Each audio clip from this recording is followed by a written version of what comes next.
Hi everyone. Welcome back to my coverage of the 2014 Candidates Tournament, won by Viswanathan Anand.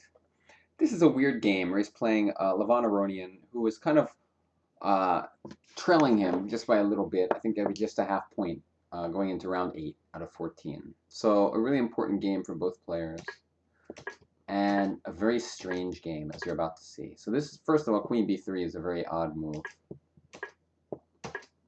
C5, Queen B5. Now, basically, White's just going pawn hunting right away. Definitely a way to make the game double-edged. I mean, he's up a pawn. He may want to try to get a win here to pass Anand, but also very risky. I mean, he's moved 3 times with his queen in the first 6 moves. I think you teach most children not to do that.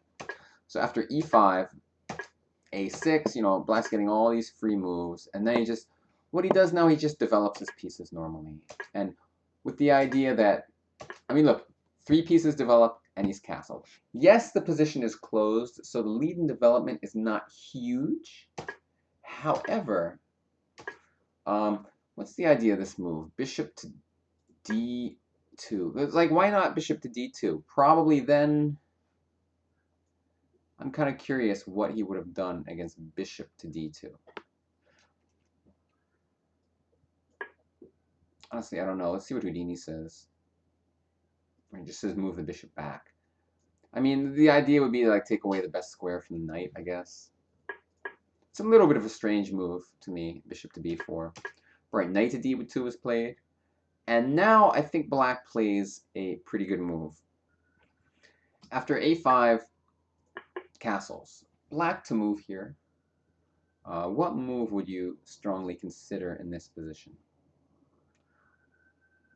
Pause your video. Try to work it out. Okay. Anand plays a very typical maneuvering idea. This square is very juicy for a piece, especially this knight. And he plays the move knight to d7, with the idea of knight c5 attacking the queen, and also potential future ideas of f5. So queen d1, getting the queen out of the way in advance. Bishop to d6, because knight c5 is not playable due to a3, winning the bishop. And now after knight I mean, the problem that White has, yeah, he's up a pawn, but Black is very well posted with all of his pieces. He has more space. And what is White going to do? Like, he goes knight c5 here. Try to find the plan for White. It's not very easy. He could certainly play it out if he wanted to. But what he did instead was knight to b3. Black moved the knight away, now with the idea of a4. And White just moved the knight back. Black moved the knight back. And we actually had a repetition. Now, it's a very strange game, just because first you have this weird pawn grabbing. I mean, literally, he moved his queen 5 out of the first 8 moves were queen moves. I challenge you to find any game in the past 20 years that was played by somebody who is in the top 10 in the world, in which the queen makes 5 of the first 8 moves. I just thought that was amazing. The game itself is not especially thrilling. I mean, it's interesting.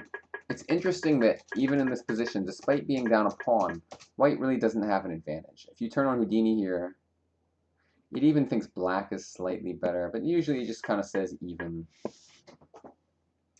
It just kind of thinks the position's equal, and that White has no real ideas. I mean, if a3, a4, it locks that down. If b3, a4 also, because b4 is unplayable. Rook b1, knight b4. Attacks this guy. If a3, knight a2. Uh-oh, coming to c3. Can't really stop it. This move, knight c3 anyway. Take. Okay, end of the world here. Boom.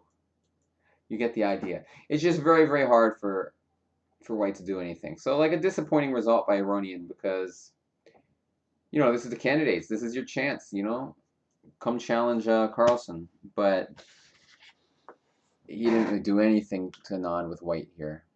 Anand is playing top level chess in this tournament. Thanks for watching, and I will see you in 2 days with just one more key video from this tournament. Bye-bye.